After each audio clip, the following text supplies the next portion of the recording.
ज्ञान शरीरी। सिद्ध भगवान का ज्ञान शरीरी, ज्ञान शरीर है। और हमारा कौन सा शरीर है? कर्म का शरीर है। कौन सा शरीर है? कर्म का शरीर है। जो शरीर मिला है वो किसके कारण मिला है? कर्म के कारण। कर्म ना हो तो शरीर ही ना हो, है ना। शरीर मिला है तो कर्म के कारण। हमारा है कर्म का औदारिक शरीर। तो इस शरीर की रचना कौन सी कर्म ने की? नाम कर्म ने। जिसने शरीर की रचना की है उस कर्म का क्या नाम है? नाम कर्म। उसकी 93 प्रकृतियां हैं। आँख, नाक, कान, मुंह, जिह्वा, हाथ, पांव, उंगलियां, आँखें, बाल, यानी शरीर का रोम रोम भी जो बनता है ना, शरीर की हड्डियां, शरीर की नसें, शरीर में जो कुछ है वो सारा का सारा कर्म के कारण है। हमने जैसा कर्म किया था वैसा शरीर हमें मिल गया। अच्छा कर्म किया था, अच्छा मिल गया। बुरा कर्म किया था, बुरा मिल गया। तो शरीर यदि बुरा मिल जाए तो क्या जीवन में अच्छे काम नहीं हो सकते? जो शरीर सुंदर ना हो वो शरीर क्या अच्छे काम नहीं कर सकता? अरे बोलिए ना, कर सकता है। यानी धर्म करने में शरीर बाधा नहीं डालता है। यहाँ तक कि 3 हाथ के शरीर से भी मोक्ष जाया जा सकता है। लंबा है, मोटा है, पतला है, कुबड़ निकली है, काला है, गोरा है, शरीर कैसा भी हो, मोक्ष जाने में, धर्म करने में कोई बाधा नहीं आ सकती है। जो शरीर का ध्यान करता है शरीर उसको परेशान करता है, और जो शरीर को छोड़कर भगवान का और आत्मा का ध्यान करता है शरीर उसे परेशान नहीं करता है। सुंदर है, ठीक है, गोरे हैं, ठीक है, अब ध्यान में बैठे हैं तो कहाँ गोरा दिख रहा, कहाँ काला दिख रहा? मनुष्य रूप में भगवान कौन से रंग के हैं? तो आपको काले लोग अच्छे नहीं लगते? अरे बोलिए ना, मजबूरी में कह रहे हो। अभी बहू ढूंढने जाओगे, कौन सी बहू लगाओगे, गोरी या काली? यहाँ तो कह रहे काले अच्छे लगते हैं, जब बहू ढूंढोगे तो वो गोरी चाहिए है? हाँ, तो बहू गोरी हो या काली इससे फर्क नहीं पड़ता है। बहू का स्वभाव कैसा है इससे फर्क पड़ता है। रूप तो थोड़ी देर के लिए प्रभावित करता है, थोड़ी देर के लिए। सुंदर रूप थोड़ी देर के लिए प्रभावित करता है, लेकिन हमेशा के लिए प्रभावित करने वाला उसका स्वभाव होता है। और रूप तो एक बार जो मोटा है तो पहली बार जब देखो तो लगता है मोटा है, दूसरी बार में थोड़ा कम लगेगा, तीसरी बार में और कम लगेगा, चौथी बार में वही अच्छा लगने लगेगा। बोलिए हाँ या ना? है लोग लड़की लाते हैं, पतली ढूंढ के लाते हैं, पतली लड़की चाहिए। मोटी लड़की से शादी करेंगे कि अपने बेटे की? नहीं नहीं, पतली चाहिए। और वो आकर के मोटी हो जाए तो? अरे बोलिए ना, फिर क्या भगा दोगे? नहीं, पतली नहीं करोगे। जो जैसा दिखता है वैसा देखने की आदत पड़ जाती है।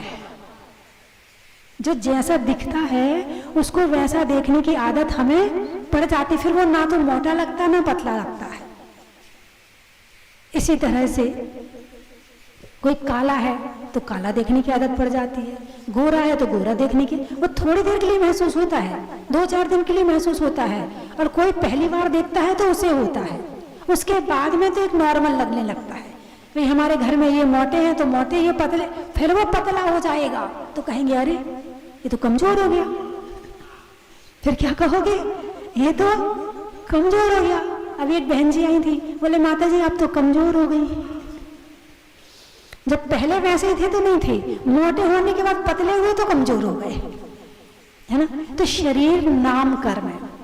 कितना संस्थान कौन सा है? सम चतुरस्र संस्थान, ऊपर से नीचे तक सम।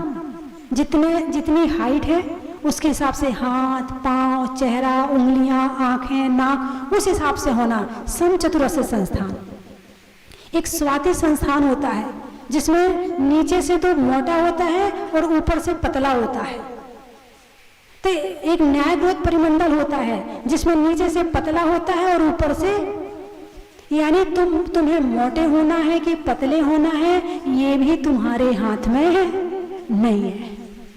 और जो इसमें छेड़खानी करता है, सुनिए, जो पतला और मोटा होने में छेड़खानी करता है वो अपने शरीर को खोखला कर लेता है और अपने शरीर को बीमार कर लेता है।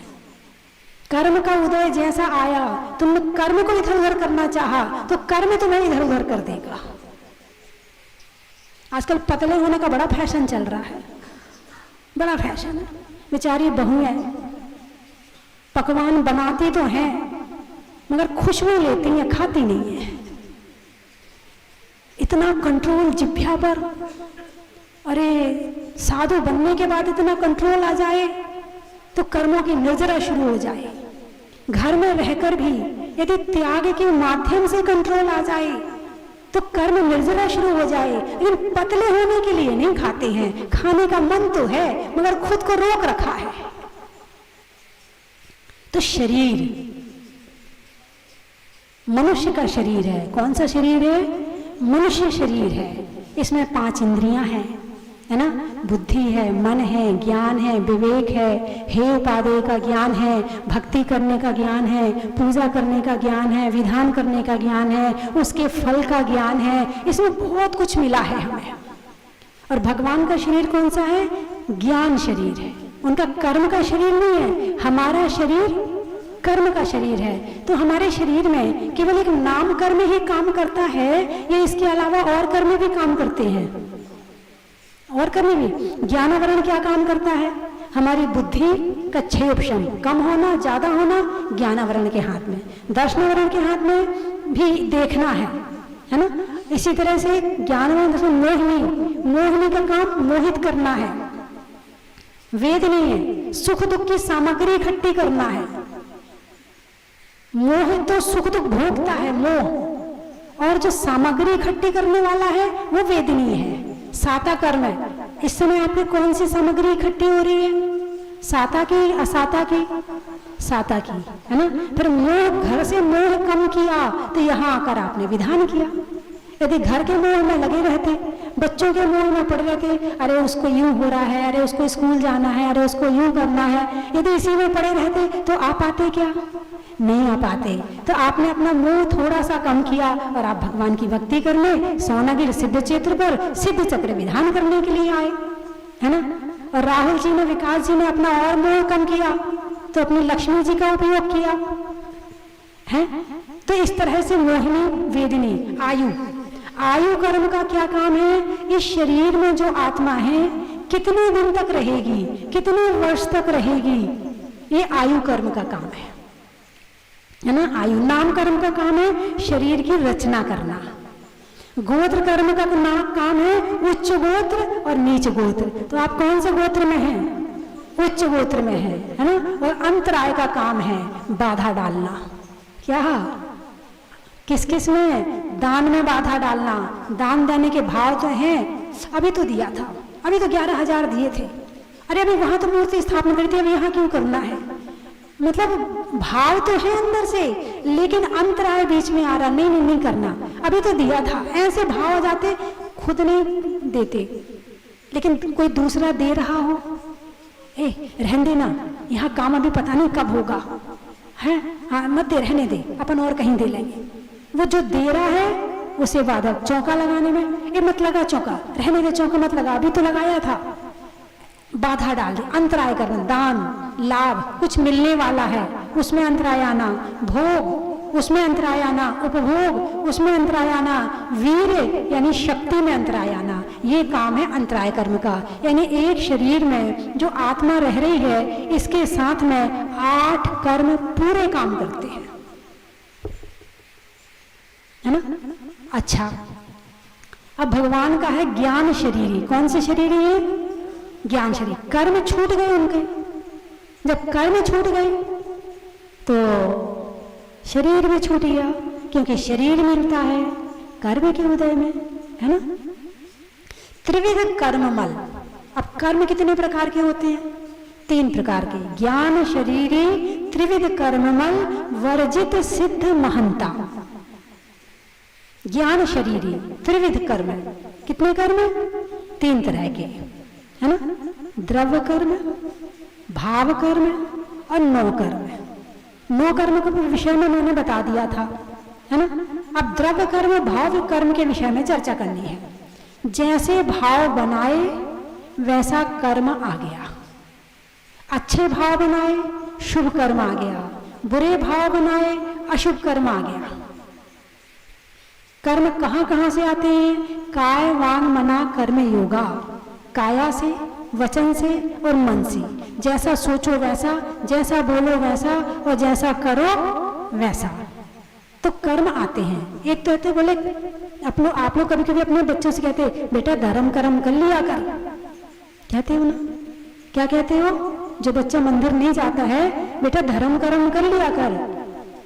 पहले धर्म फिर कर्म। कर्म का मतलब कुछ करना, कर्म का मतलब करना। ये कौन सी भूमि है? कर्म भूमि है। कौन सी भूमि है? कर्म भूमि है। कर्म भूमि का मतलब क्या है? इसका मतलब ये है यहाँ बिना कुछ किए तुम्हें कुछ भी मिलने वाला नहीं है। यहाँ तो करना ही पड़ेगा, चाहे बच्चा हो चाहे बड़ा हो।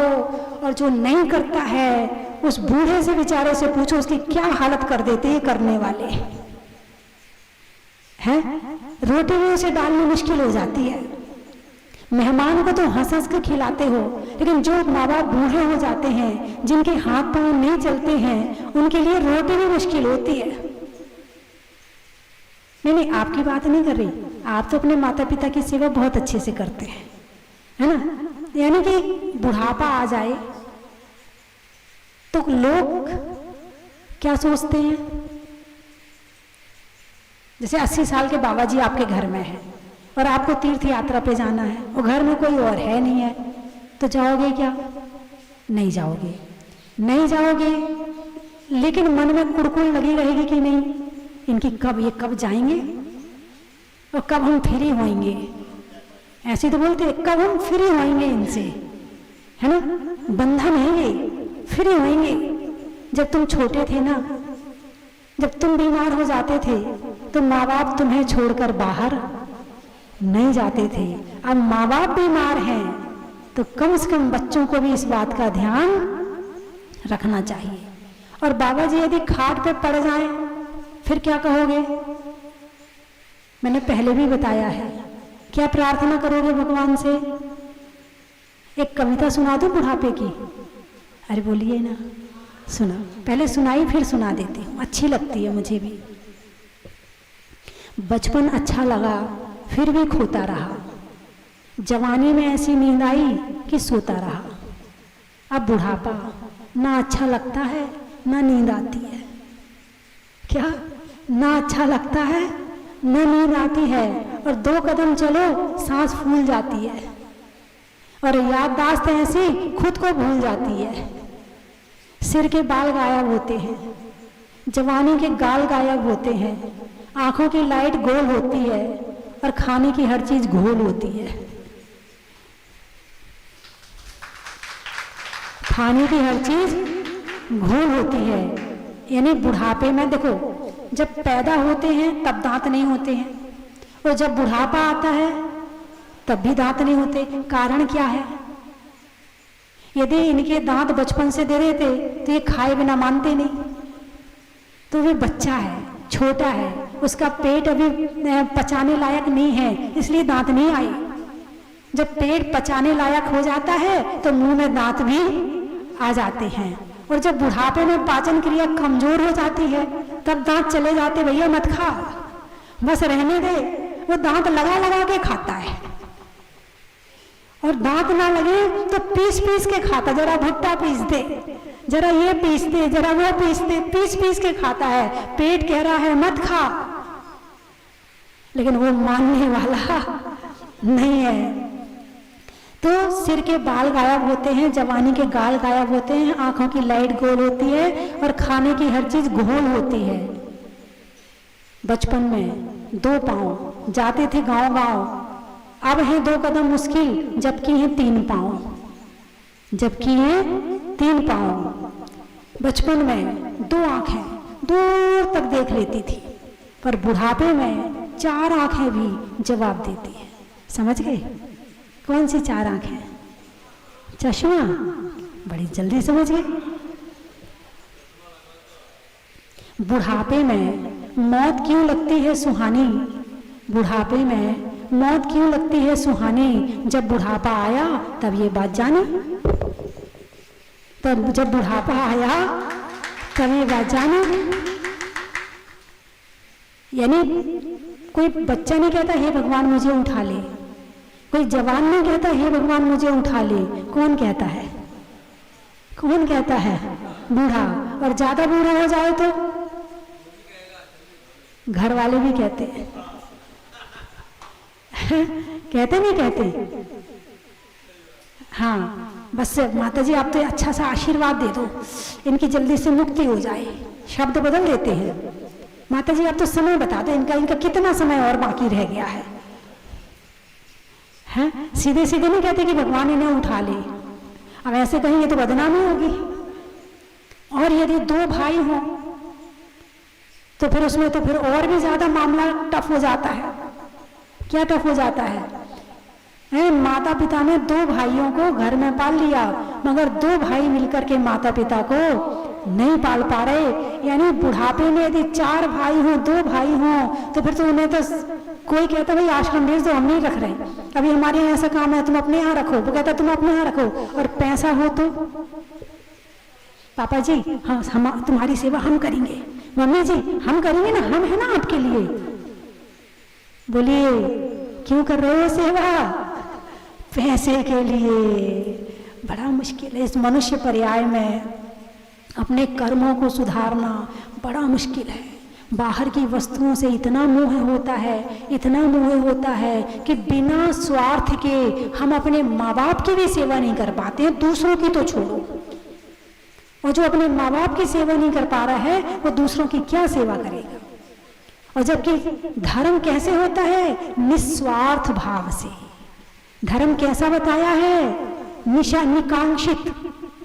सम्यक दर्शन का दूसरा अंग है निकांक्षित। कोई आकांक्षा ना हो। आपने दान दिया है, कोई आकांक्षा नहीं है। आपने पूजा करी है, कोई आकांक्षा नहीं है। आपने आहार दिया है, कोई आकांक्षा नहीं है। बिना आकांक्षा के जो धर्म किया जाता है उसका फल ज्यादा मिलता है, और जो मांग लेते हो वो थोड़ा हो जाता है। लेकिन मांगने की आदत पड़ी है, बचपन से लेकर अभी तक मांग ही तो रहे हैं।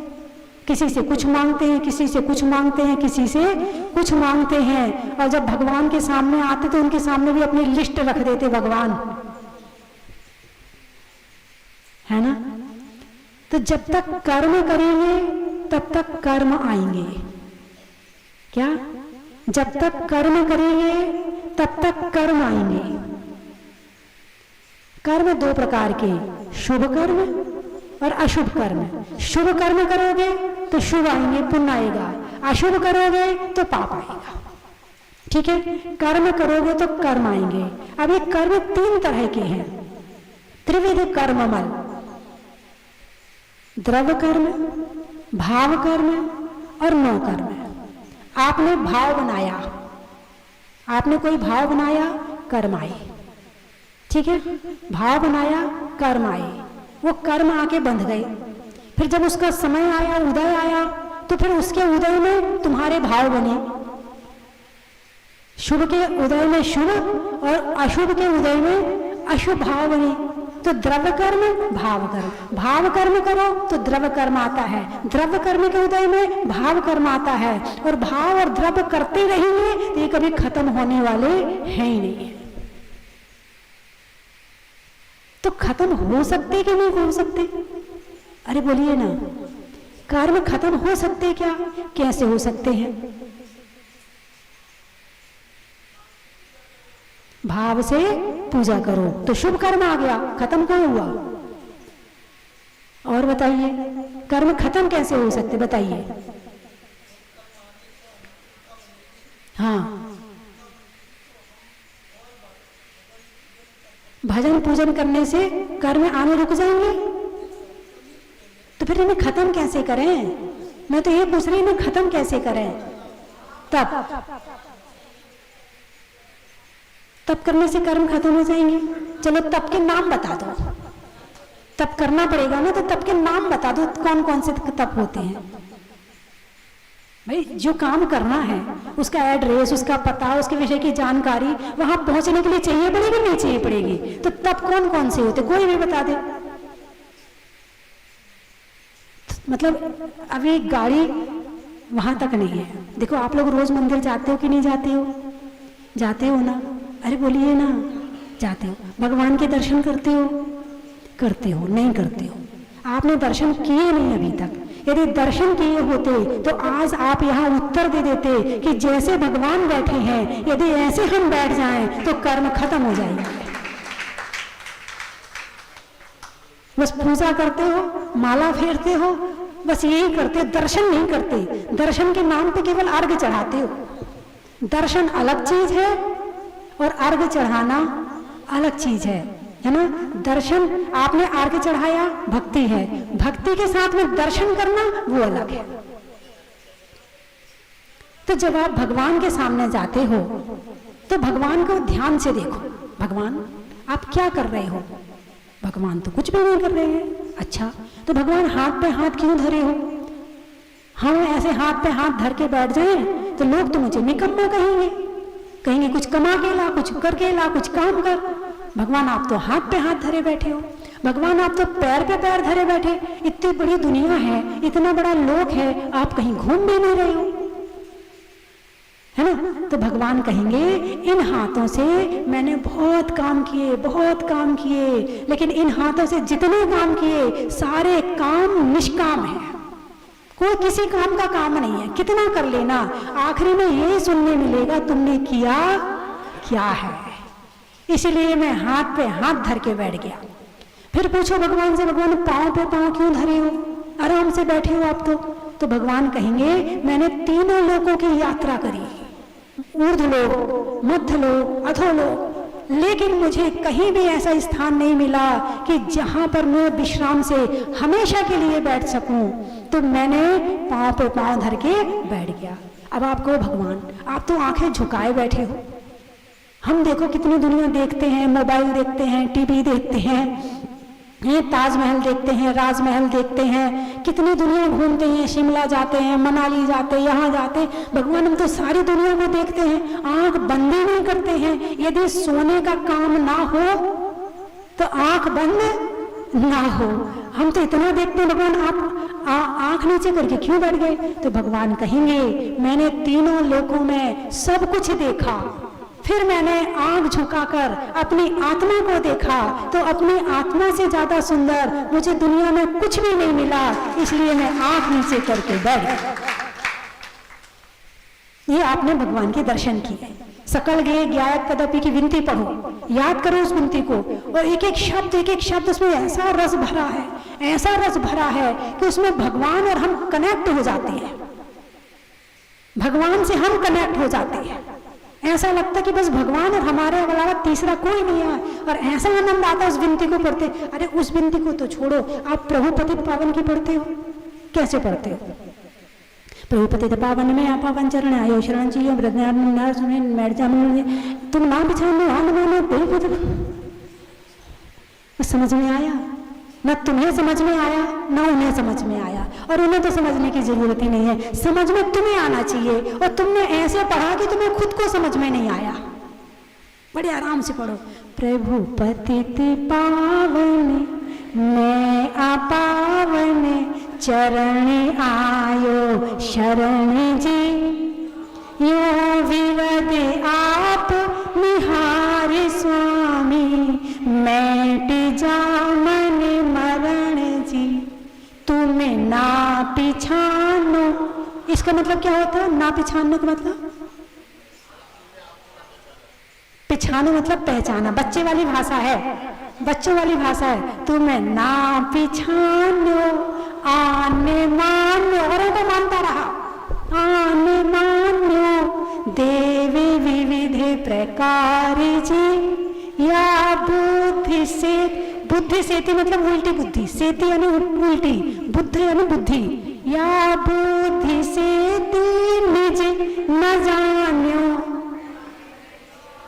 भ्रम गिन्यो हित, औरों को हितकारी मानता रहा कि वो मेरा भला कर देंगे, वो मेरा भला कर देंगे, वो भला मेरा, लेकिन भगवान आपके अलावा इस दुनिया में भला करने वाला कोई दूसरा है ही नहीं। ऐसे प्रभु पतित पावन की विनती भी पढ़ो तो बड़े आराम से पढ़ो। और भी कई तरह की विनतियां, दर्शन स्तुति कई हैं, तो ऐसे पढ़ो कि तुम्हें लगा कि तुमने पढ़ा है। किसने पढ़ा है? तुमने पढ़ा तो है, मगर तुम्हें नहीं पता कि तुमने पढ़ ही लिया है। इसको कहते तोता रटंत। जैसे तोता होता ना, तोता कहता राम राम राम राम राम राम, अब ये राम है कौन वो नहीं जानता है। ऐसे तुमने प्रभु पतित पावन पढ़ लिया, तुम्हें नहीं पता तुमने क्या पढ़ लिया, है ना। तो कर्म से कर्म आते हैं, और भगवान की जो मुद्रा है, यदि इस मुद्रा में बैठ जाएं, मन वचन काय को एकाग्र कर लें, तो कर्म आने बंद हो जाते हैं। भगवान की मुद्रा यानी कम से कम मन अवस्था तो प्राप्त करो, और फिर इस मुद्रा में बैठो तो कर्म आने बंद हो जाते हैं। अकर्म से कर्म रुकता है। कोई कर्म नहीं कर रहे, भगवान कौन सा कर्म कर रहे बताओ? कुछ कर रहे क्या भगवान? ना देख रहे, ना आशीर्वाद दे रहे, ना तुमसे बोल रहे, ना चल रहे, ना फिर रहे, ना उनके शरीर में कोई आभूषण। वीतरागी कैसे हैं? राग रहित। जब संसार से राग छूटेगा, जितने जितने हिस्से में राग छूटता जाएगा, उतने उतने हिस्से में धर्म आता जाएगा। और जब पूरा राग छूट जाएगा तो वीत राग हो जाएंगे। कैसे हो जाएंगे? वीत राग हो जाएंगे। और जब वीत राग हो जाएंगे तो कर्म आना रुक जाएगा। अनेक ऐसे द्रव्य कर्म से भाव कर्म, भाव कर्म से द्रव्य कर्म। हमारा तो ऐसे ही कर्म है, हमारा तो भाग्य ऐसा है, हमारे तो भाग्य में ऐसे ही लिखा है, हमारे तो कर्म ही ऐसे हैं। कहते जाओ, कर्म करते जाओ और भुगतते जाओ, और कब जिंदगी जीते जाओ और संसार को बढ़ाते जाओ। क्या कर रहे हैं अभी तक? त्रिविध कर्म मल। मल कहाँ है? मल, मल को जानते हो? मल किसे कहते हैं? गंदगी को मल कहते हैं। यदि मल में पैर पड़ जाए तो नहाते हो। और यहाँ क्या कहा? त्रिविध कर्म मल। यहाँ कर्मों को मल कहा है। यदि कर्म है तो मल है, और कर्म नहीं है तो मल भी नहीं है। तीर्थंकर भगवान जब घर में रहते हैं तो आहार होता है, निहार नहीं होता। बोलिए हाँ या ना, आपको मालूम है कि नहीं मालूम? वो आहार तो करते हैं लेकिन निहार नहीं होता, गंदगी नहीं होती उनके शरीर में। उनके शरीर में गंदगी बनती नहीं है, उनके शरीर में पसीना नहीं आता है, उनके आंख का, नाक का, कान का किसी तरह का मैल नहीं होता है, किसी तरह की बीमारी नहीं होती उनके शरीर में। क्योंकि जब कोई बैक्टीरिया या कोई वायरस शरीर में जाएगा तभी तो बीमारी होगी, और जब वो होंगे ही नहीं तो बीमारी कैसे होगी? वो बीमार नहीं होते। यदि कर्म अच्छे हों तो शरीर भी ऐसा मिलता है कि उसमें मल पैदा नहीं होता। और पंचम काल है, कल युग है, पाप का काल है। ऐसे समय हमने जन्म लिया है, पाप भोगने के लिए जन्म लिया है, फिर भी प्रभु की कृपा है। कम से कम बुद्धि तो ऐसी है कि धर्म करने की भावना अभी भी बन जाए। ठीक है, तो क्या कहा? कर्म मल। शरीर में कितनी, आंख सुबह उठो तो आंख में भरा मिलता है, नाक में भरा मिलता है, मुंह में कफ भरा मिलता है? सुबह से भागो, गंदगी, यानी शरीर में गंदगी ही भरी पड़ी है। और कर्म ना हो तो मल भी ना हो, कर्म है तो मैल है ना। तो मेरी बात आपकी समझ में आ गई? समाप्त करूं? अब आपको विधान भी तो करना है। अच्छा,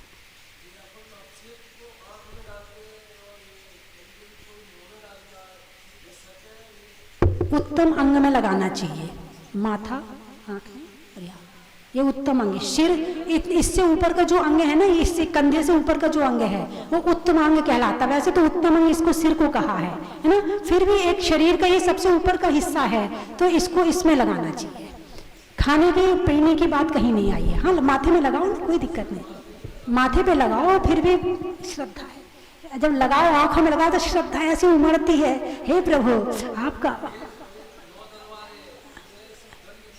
पलक पर लगाइए, पलक पर लगाइए, गले में लगाइए, हाँ पलक पे लगाइए, यहाँ माथे पे, दोनों पलक पर और अपने यहाँ। अंदर डालने नहीं कह रही हूँ मैं, अब श्रद्धा, चलो कोई बात नहीं, सुनते ही नहीं है, चलो कोई बात नहीं है, उनकी श्रद्धा है, कोई बात नहीं है।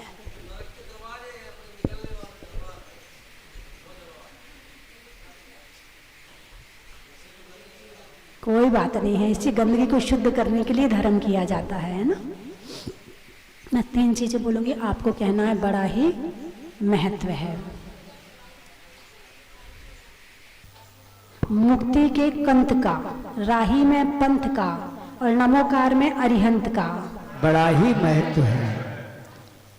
मनुष्यों में वृद्ध का, मुनियों में रिद्धि का और नमोकार में सिद्ध का बड़ा ही महत्व है। भारत में आर्य का, स्कूल में प्राचार्य का और नमोकार में आचार्य का बड़ा ही महत्व है। बच्चों में बाय बाय का, पढ़ने में अध्याय का और नमोकार में उपाध्याय का बड़ा ही महत्व है। मेवे में काजू का, चमत्कार में जादू का और नमोकार में साधु का बड़ा ही महत्व है। खेत में धान का, शादी में पान का और होने वाले सिद्ध चक्र विधान का बड़ा ही महत्व है। पापों के खंड खंड का, बुढ़ापे में दंड का और आने वालों में विधान कराने वालों में भिंड का बड़ा ही महत्व है। चलिए, किसके छूट गए थे वो नाम बोले अपने शहर के नाम? इंदौर, अच्छा। नेता के दौर का, खाने में कौर का और आने वालों में इंदौर का बड़ा ही महत्व है। और आने वालों में खैरोली का बड़ा ही महत्व है। अच्छा, खैरोली के विधान है, अच्छा, खौरे निवास है। बहुत बढ़िया। पानी में समंदर का, त्रियंचों में बंदर का और खैरोली के मंदिर का बड़ा ही महत्व है। चलने में पात का, मित्रों में सात का और तीर्थंकरों में नेमीनाथ का बड़ा ही महत्व है। त्रियंचों में बिल्ली का, डंडा में गिल्ली का और आने वालों में दिल्ली का